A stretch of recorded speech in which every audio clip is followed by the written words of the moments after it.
So, it looks like we're getting political again. Greetings, geeks and geekerillas. It is me, I am back.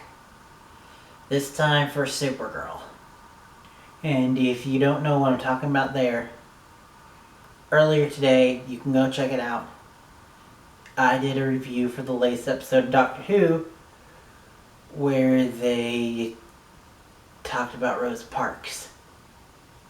So, you know. And then I follow it up with this episode of Supergirl. Whew! It's getting a little hot in here, don't you think?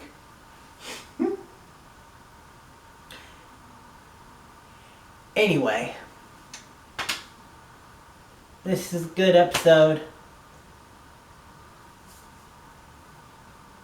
Go watch it. Then come back and tell me what you think in the comments down below. We're gonna get into spoilers. And oh crap, I just realized I didn't do spoilers for Doctor Who. But that episode had me fucked up, so that's why. Anyway, we're not here to talk about Doctor Who, we're here to talk about Supergirl. So, this episode was, well, for lack of a better term, the fallout of the stinger from last time. And that was that the president was revealed to be an alien. So, Madam President Linda Carter has decided to step down from office. Not for being an alien, but for lying about being the alien. And because her being an alien kind of breaks the Constitution. You have to be born in America. And different other stuff. Which, by the way, I could be totally wrong, but I don't believe they've said, like, gender in the Constitution, so.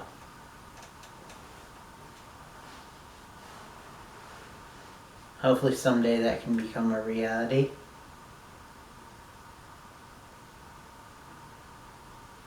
Either alien or female. Or both. I'd be cool for both. But anyway, sorry. So Supergirl doesn't like that she's doing it, but she supports her. Then Supergirl is meeting with Lena, kind of pushing the whole Supercore thing. And they're eating, and Kara wants to do a piece on Mercy. And so she's like, get to eat with my friend, and then we get to talk about Mercy. So, double win. And she brings her belly burger, which that's a good reference for you. But also, Mercy goes in and kills an L Corp member to steal his laptop so that she can get in and mess with the image inducers and get them offline. Lena stops her. And so Mercy is like, okay, I'm gonna go to L Corp. And so we get this really funny, cool scene of Kara, Miss Tessmacher, and Lena running around L Corp from Mercy and her gang, all while Kara is trying to find ways to sneak away.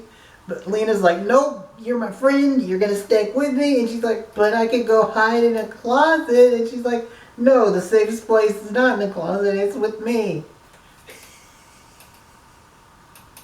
And then other moments is the guys come and they're all running away. And Kara steps back for a minute and blows air to try to put them on their butts to stall them. One of the guys actually hits Kara, and she's got to play it off like he missed. It was really funny. And then Kara put her foot in a steel door and tried to play it off like the thing just stuck. It was really funny and cool, but also quick side note, we also get to see more ingenuity and smarts from Miss Tussmacher, who closes the door, who opens the hatch and closes the door to give them time. And then Kara and Lena, without Miss Tussmacher, surprisingly, find their way to the L Corp secret project room. And this is where the Lex exoskeleton thing is staying in pieces. And they notice that one of the arms is missing, and Mercy comes in, gives a whole speech to Lena, because apparently in this universe, Mercy was like a unofficial Luther. Like, she was brought in by Mama and raised. That was kind of like a sister to Lena. So she gives this big speech, but then Lena pulls this badass move and secretly gets the second gauntlet from the exoskeleton. And they do a little bit of dueling. But then in the fight, Kara's able to sneak away and change into Supergirl and subdue Mercy and put her in her cage. But interestingly enough, they don't show you how that happened, so that Kara could be like, hey! But what does happen is we get a little bit of Supercore mending, because remember, last season kind of ended with Lena and Supergirl being on the outs, while Lena and Kara weren't. So, Supercore lives! Even though they will never officially confirm it. All throughout the episode, we've been having two subplots with Alex and Brainy. They're butting heads some, but Brainy's like, you're cranky. I know what you need, and I know what everybody needs. Pizza. And so Brainy decides that pizza gives endorphins, so he's like, okay, I'm gonna give everyone pizza.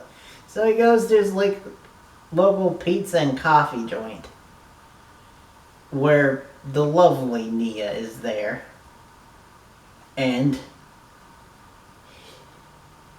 while he's getting the pizzas, his image inducer frits, because it's back when Mercy is hacking into it. And so it shows the real him, and the guy at the pizza joint who's friends with Barney, because that's what he's called at Pizza and Coffee,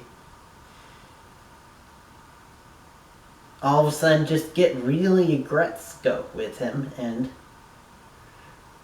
the guys from the back pull out baseball bats, metal baseball bats, and you're like, fuck!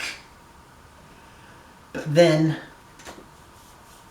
Nia saves Brainy and gets them to make the pizzas for him. Which is really cool. And then there was a side note thing where you think maybe Brainy and might like Nia, which I still think they might do that. Bria, I guess you could call it. That's for sure what I'm going to put in the text. But anyway, so they are, but also, when she says her name, Brainy kind of clicks a little. So, For those that don't know, Nia Null is a Legion of Superheroes member in the comics. Goes by the name Dream Girl. I'm thinking that this is gonna how they're gonna like start to explain Nia's origins for her powers, which might just be, and this is my friend Mr. J's Reviews, who came up with this, that she's an ancestor of Dream Girl. Because we know that she'll be a superhero in modern, and we know that this Nia Null will become a superhero, and that she'll be going by the name Dreamer. So that's pretty cool. But yeah, also this shakes up Brainy, so he gives Kara misinformation. Has this awesome little bonding moment with him and Alex, which is really sweet and cool. But then they realize that while they've been doing that, fucking Jensen, because of course Jensen, freed the Graves siblings. Davos would have never done that. Why the hell did you have to kill him off? This makes it even more sad. But anyway, so the episode ends with Supergirl giving a speech to everyone about how they need to come together and how the president did mess up by lying, but she admitted to it and has stepped down, so now we need to work towards peace. The new president talks to Kara before his inauguration, and she supports him. Sounds like he supports her, so everything's gonna be cool and maybe somewhat copacetic there. You never know in the future, but so that's pretty cool. And then we see Kara flying, and we see the siblings with Agent Liberty, and they set off this little bomb. Oh, fuck. I didn't even think about that. Oh, shit. Mercy stole the lead atmosphere thing that Lena used. And they even hinted at that earlier on in the episode. Like, Otis was like, I bet you guys kept it. Fuck, I didn't even put that together. But anyway, so they used that plus some kryptonite that they also took from LCorp and released kryptonite into the atmosphere, which causes Supergirl, who's in mid-flight, to go. But anyway, also there was a cool thing with Jean, because I kind of like it, but they're using Jean to give the villain, like introduce the villain to the team, and that's Jean's role in like this first part of the season. Also, Jean, we find out that his friend who was killed last episode, we find out that her fiance, who's back in England, is fucking Manchester Black.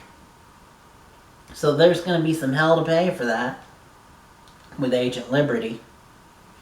And I really like that he's gonna be like an anti-hero and not a villain like some theorized and it was rumored. But anyway, I really like this episode. I could go on even more, but I won't. I've probably been going on too long already. Like I said, thanks for watching. Actually, next time you'll see me will be, depending on when this posts, either later today or tomorrow, Monday, for the premiere of Legends of Tomorrow. So, join me then. But for now, I'm done. So again, thanks for watching. Till next time, and beyond.